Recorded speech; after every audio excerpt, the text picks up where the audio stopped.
اعوذ باللہ من الشیطان الرجیم بسم اللہ الرحمن الرحیم نحمدہ و نصلی علی رسولہ الکریم اما بعد رب اشرح لی صدری ویسر لی امری واحلل عقدۃ من لسانی یفقہوا قولی سبحانک لا علم لنا الا ما علمتنا انک انت العلیم الحکیم۔ ہماری قوم کی عورتوں کا، اچھی طرح سے سمجھیے اس بات کو، ہماری قوم کی عورتوں کا، سب عورتوں کا، خود میرا بھی، ہمارا سب کا،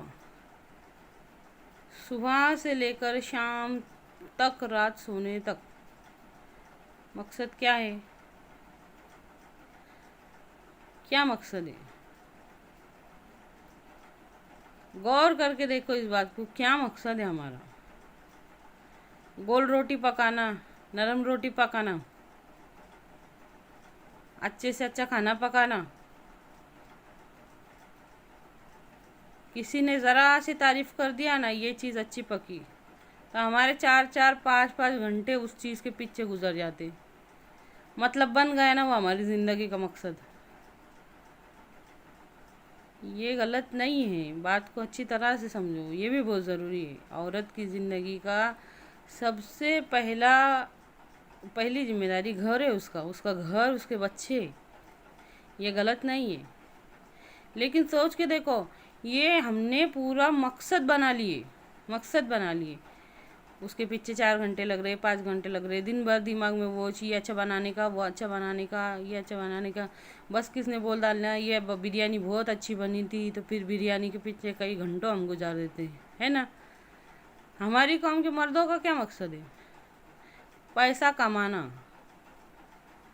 پیسہ کمانے کی مشین، صرف اور صرف پیسہ کمانے کی مشین۔ میرا ایک سوال ہے، اس پہ غور کرو، اچھی طرح سے غور کرو اس پہ۔ الذی خلق الموت والحیات لیبلوکم ایکم احسن عملا، قرآن پاک میں اللہ تعالیٰ ارشاد فرماتے ہیں سورہ ملک میں، ہم ہی نے موت اور زندگی بنائی تاکہ تم کو آزمائے کہ کون کس سے بہتر عمل کر کے آتا ہے، کون کس سے بہتر عمل کر کے آتا ہے۔ یہ مقابلہ کس کے واسطے ہے؟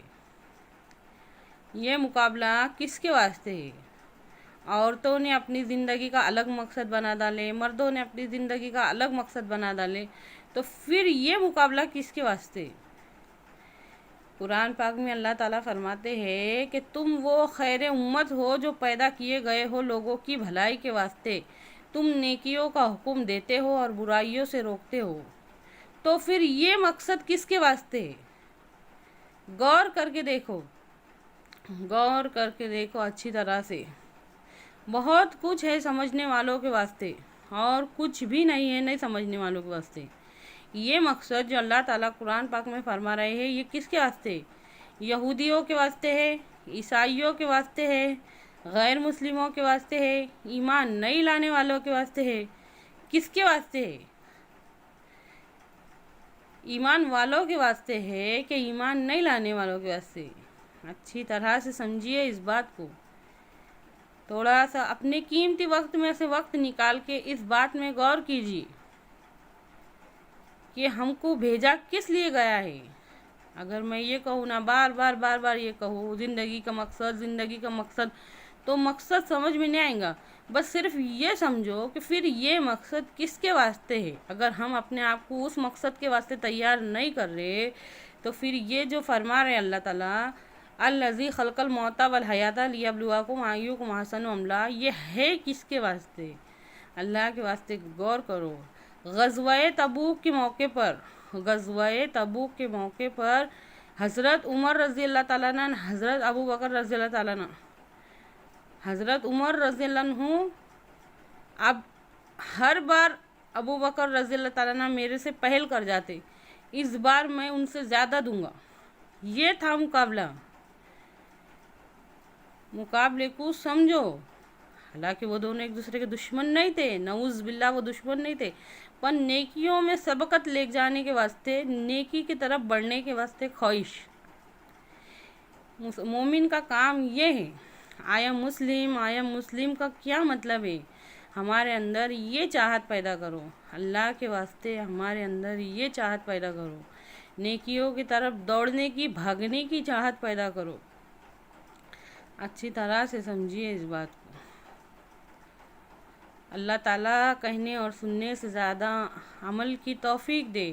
ہم سب یہ دعا کرتے نا، ہمارے سب کے دل کی یہ دعا ہے، ہماری تمنا ہے کہ اے اللہ ہماری قیامت تک کی آنے والی نسلوں کو دین پر چلا، قیامت تک کی آنے والی نسلوں کو دین پر چلا۔ بھلا وہ کام جو ہمارے تمہارے سامنے بند ہو جائیں گا، وہ راستہ بند ہو جائے گا جو ہمارے سامنے بند ہو جائے گا، قیامت تک کی آنے والی نسلیں اس راستے پہ کیسے چلیں گی؟ اللہ کے واسطے اس بند راستے سے پتھر ہٹانے کی، اس کے بیچ میں سے کانٹے ہٹانے کی کوشش کرو، دین اسلام کو پھیلاؤ، اس کو آگے بڑھاؤ۔ معاشرہ دین کے 5 شعبے ہیں، دین کے 5 شعبے ہیں۔ آج دنیا میں صرف دین کے 2 شعبوں پہ عمل ہوتا، باقی کے 3 پہ عمل نہیں ہوتا۔ وہ جو باقی کے 2 شعبوں پر عمل ہوتا وہ بھی ایسا ایک دم سستی سے، کاہلی سے ہوتا، کیونکہ دین کے 3 شعبوں پر تو عمل ہوتا ہی نہیں۔ اچھی طرح سے غور کرو اس بات پہ۔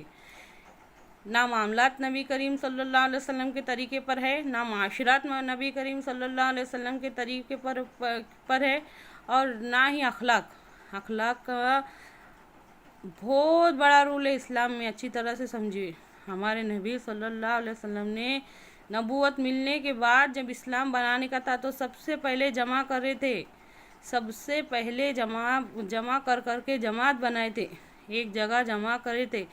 شیطان نے سب سے پہلے امت کو فرقوں میں بانٹ ڈالا، امت کو فرقوں میں بانٹ ڈالا۔ اگر ہم کو کچھ کرنا ہے دین کے واسطے تو فرقوں کو واپس سے امت بنانا پڑے گا۔ اچھی طرح سے سمجھیے اس بات کو۔ میں جانتی ہوں کہ یہ بہت مشکل ہے، پہاڑ کھودنے جیسا ہے، لیکن فرقوں سے امت بنانا پڑے گا، کیونکہ جب بھی ہمارے نبی صلی اللہ علیہ وسلم نے دعا کی، میری امت کہہ کے دعا کی، میرا فرقہ نہیں کہا۔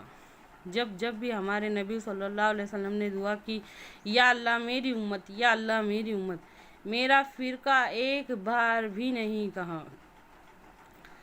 قرب قیامت، بڑے بڑے اسکالر علماء فرماتے ہیں کہ قرب قیامت امت ہے نا 72 فرقوں میں بٹیں گی، 72 فرقوں میں بٹیں گی، اور انشاءاللہ جنت میں وہ فرقہ جائیں گا جس کا کوئی فرقہ نہیں رہے گا۔